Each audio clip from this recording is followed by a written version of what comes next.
Hello everyone, good morning সবাইকে। সবাই কেমন আছো? আশা করি সবাই খুব ভালো আছো। আমিও ভালো আছি।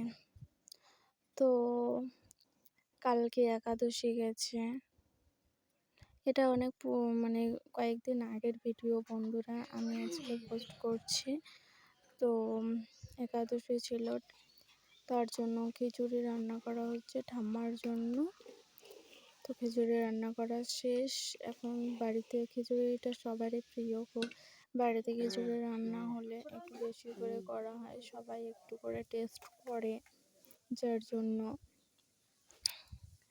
তো দেখো বাড়ছি আমি, এখানে ভাই খাবে, বাবা, ঠাকুরদা, ঠাম্মা, আমিও খাবো। তারপরে রান্না করতে হবে, সবাই তো আর খিচুড়ি খাবে না, তো রান্না করতে হবে। এখন রান্না করে তারপরে আবার পিসির বাড়িতে যেতে হবে, ওখানে আবার নিমন্ত্রণ আছে। আজকে দিদিরা আসবে, যার জন্য। তো বাড়ির সমস্ত কাজ সকালে উঠে শেষ করেছি। এখন ঠাম্মাকে রান্না করে দিলাম, তারপরে আবার রান্নাঘরে যেতে হবে, রান্না করতে হবে।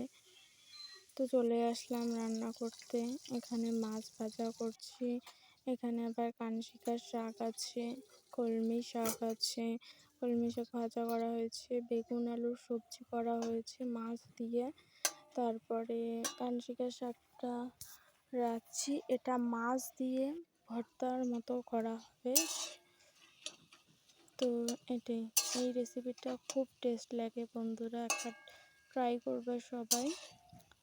পেঁয়াজ, রসুন, লঙ্কা দিয়ে, তারপর শাটি মাছ দিয়ে খেয়েছো কিনা জানি না, এগুলো যদি খেয়ে থাকো আর অবশ্যই ভালো লাগবে, হয়তো তোমরা জানোই খুব ভালো লাগে, আমারও খুব ভালো লাগে।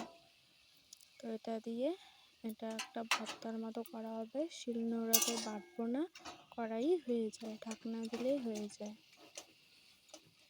তো বন্ধুরা আজকে এই পর্যন্তই। তো আমাদের ভিডিও যদি ভালো লাগে, আমার ভিডিও যদি ভালো লাগে, তো like, comment, share and subscribe করে দেবে বন্ধুরা। সবাই ভালো থেকো। আমি যেন আরও অনেক নতুন নতুন ভিডিও নিয়ে আপনাদের সামনে আসতে পারি।